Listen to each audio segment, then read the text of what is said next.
All we're doing it for is the summon rush points.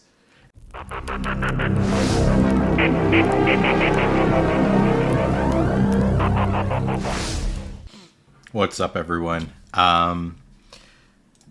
Fusion time. So, Gaius the Gleeful.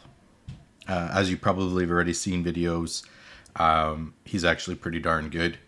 You know, he's got this Kymar-esque look to him, but a very, basically the way I see it, he's Bommel in a champion. 2 books, double hitter, and grants an extra turn if he kills, which is amazing. 5 books for the sleep and the bomb, and will actually detonate, so detonate the bomb after 2 turns. 3 books, so you're looking at 10 books total. Will attack first. First attack detonates the bomb. Second attack ignores that unkillable. So if we're exploding that bomb on a champion, it's about to kill him, but they got Swift Parry or their Skull Crown, Loriorius. The second hit will definitely wipe him clean. And then, of course, every time he's attacked, he's got that chance to detonate the bomb. So if someone's hitting him, you know, a Foley's coming to hit him 4 turns, he's got 4 times 30 chances to detonate any bombs on Foley. And then when he dies, all the bombs on everybody will detonate automatically. So if he's build him weak, make sure he's fast, build him weak, get his bombs out, and he explodes. Now, the one thing I've noticed is that this fusion is actually probably one of the harder ones to get. Now, I mean, fusion is fusion, but as you see, you know, the frag levels that you need to get to, I believe champ training is about the same, but dungeon drivers is usually a lot earlier, right? You're looking at about 3,000 points typically for dungeon diver frags. This time you need 4,500, so it's like an extra 1,000 points.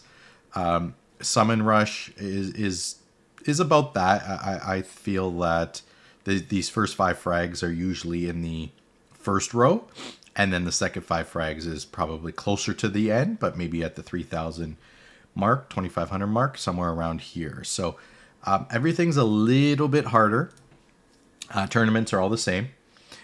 So it is going to take a lot more resources and a lot more planning for you to make sure you get all the points necessary. As it sits right now, with the arena the way it is, arena's quite hard to get to unless you got a lot of arena points saved up. Spider, I've been farming. I needed some silver, so I've been putting a lot. I probably put over 1,000 gems into Spider so far, and then a bunch of free refills also. So that's kind of what I'm getting at. To me, I don't really care for these. I'm going to get them anyways. I'll probably end with 105, 110 extra. But for me, it was just farming Spider whenever I can, just for the silver requirements. But today, we are going to finish off the Summon Rush. So I'm at 1,200 points. I need 3,500. So it's 2,500 points. Every Sacred Shard is 500 points. So 5 Sacred Shards will be used today, and that is it. It's a pretty crazy jump from 3,500 to 4,900. Almost 5,000. It's almost a 1,500 point jump just to get to this row, which is unreal unless you're blowing your load. But 5 shards, that's all I really am willing to spend.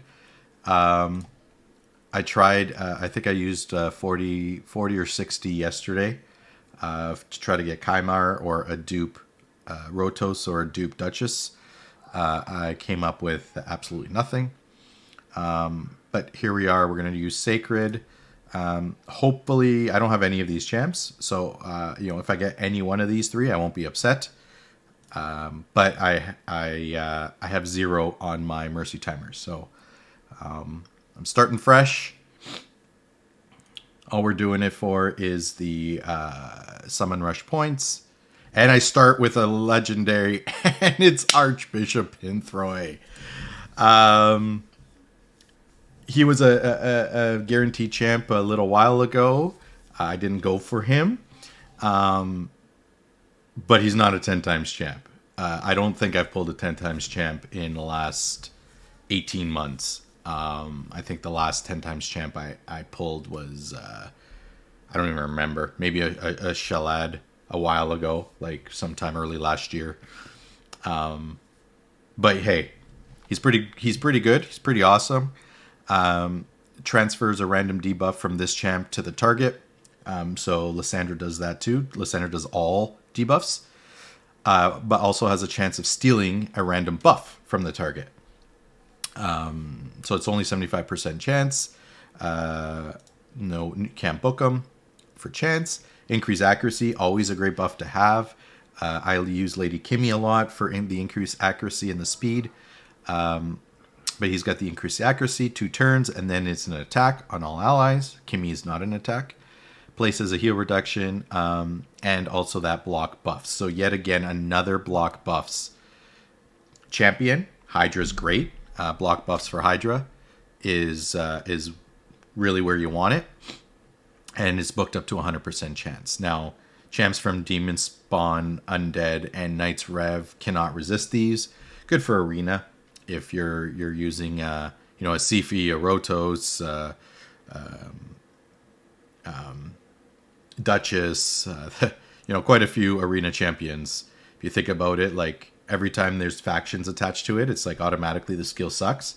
But because of these factions, most of the Arena champs are actually here. Also has a heal, 30% of their max HP, bring a lot of HP based champions, and he's healing quite a bit. And then, of course, if more than 4 allies are alive, then also places a shield according to their max HP. And then, of course, remove all decreased defense and weaken from this champ at the start of each turn. So you're never going to be able to attack him. And then an all accuracy battle. So pretty darn decent. As you can see, ratings are pretty good as well. I think I'll play around with them, but I'm not... All right, we still need the points. So let's keep going. Leoria, good for a chicken. Ugo, it's probably my 4th or 5th one. Another great champion for Hydra. Brings that block buffs and the decreased defense. AoE has this removes heal reductions, which one of the heads puts up. Also removes a random debuff and also a heal based on this champ's HP. So build Ugo with a lot of HP. And then an A1 leech, which also comes in handy to help support the team and help survive.